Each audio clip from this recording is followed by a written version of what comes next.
Amis téléspectateurs, bonjour et bienvenue dans votre rubrique Info du jour que nous démarrons par les problèmes de lotissement et les suspensions dans les régions de Dakar et de Thiès, ainsi pour vérifier la conformité de toutes les procédures et transactions foncières dans les lotissements entre Dakar et Thiès.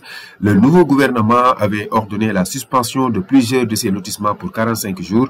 La date limite approchant, le gouvernement annonce que la levée de la suspension sera prononcée à date échue pour les lotissements en règle, mais il va d'abord falloir que les propriétaires renseignent un formulaire d'identification de l'eau au siège de la Direction générale de la surveillance et du contrôle de l'occupation du sol DGESCOS. Mesure de suspension de certains lotissements dans les régions de Dakar et de Thiès.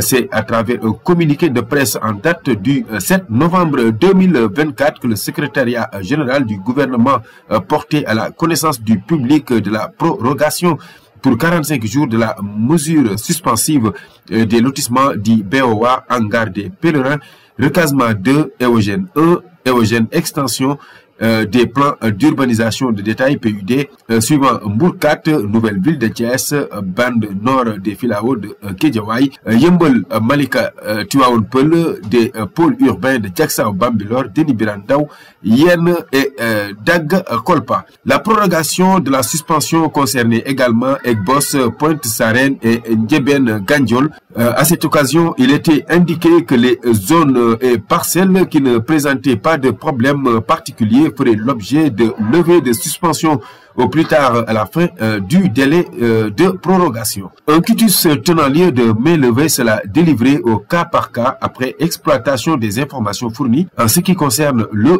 plan d'aménagement de la nouvelle ville de Thiès et l'aménagement de Ndiébène Gandiol. Les décisions relatives au traitement des attributions seront notifiées ultérieurement aux personnes concernées.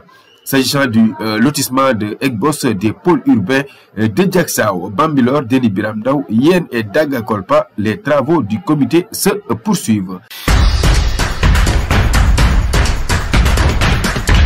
Parlons maintenant de l'affaire Doro Gueye, la vente de ces deux immeubles suspendus. Doro Gueye, après avoir bénéficié d'une liberté provisoire assortie d'un contrôle judiciaire, fait appel par le biais de son avocat. Les Échos qui donnent l'information soulignent que la requête visait ces deux immeubles situés à la cité Keur Gorgui. La même source rappelle que les biens de l'homme d'affaires étaient mis en vente par le juge du tribunal du commerce dans le cadre du différend opposant Doro Gueye à l'UMP ASEP.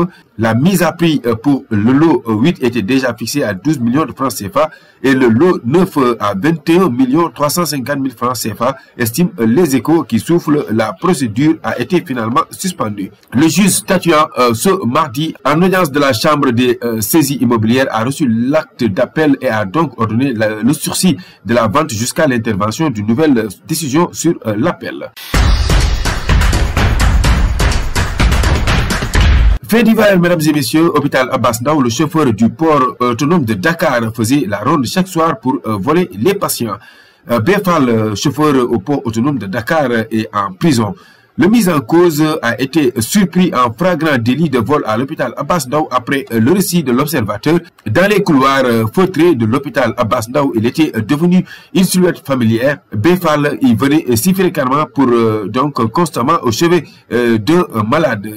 Ainsi, ni le personnel soignant, ni les vigiles n'ont soupçonné que cet homme, chauffeur au port autonome de Dakar et père de 5 enfants, avait fait sur des lieux son terrain de chasse nocturne, avance la même source. Le journal du groupe Futur Média glisse que le mise en cause a été stoppé la semaine dernière et ce soir-là que la dame Estraoré veillait sur son fils hospitalisé. L'observateur, fatigué, elle s'était allongée après avoir aéré la chambre. Couchée à côté de son fils, elle a senti la présence étrangère, une silhouette traversant le couloir. Quelques minutes après, ce dernier s'est faufilé discrètement dans la salle. Il a par la suite tenté de débrancher les écouteurs, mais malheureusement pour elle, le fil s'est accroché à sa main. Pensant que son fils qui piquait une crise, la dame a sursauté. C'est à ce moment qu'elle a vu Befal tenant son téléphone portable de marque iPhone 11. L'accompagnante de malade a ameuté le personnel soignant en criant au voleur C'est ainsi qu'avisé, les éléments du commissariat de la Médina embarquent le mis en cause qui nie les faits après la consommation du crack que j'ai acheté chez un inconnu à la Médina. J'avais comme l'impression d'être poursuivi par tout le monde, a-t-il affirmé face aux enquêteurs.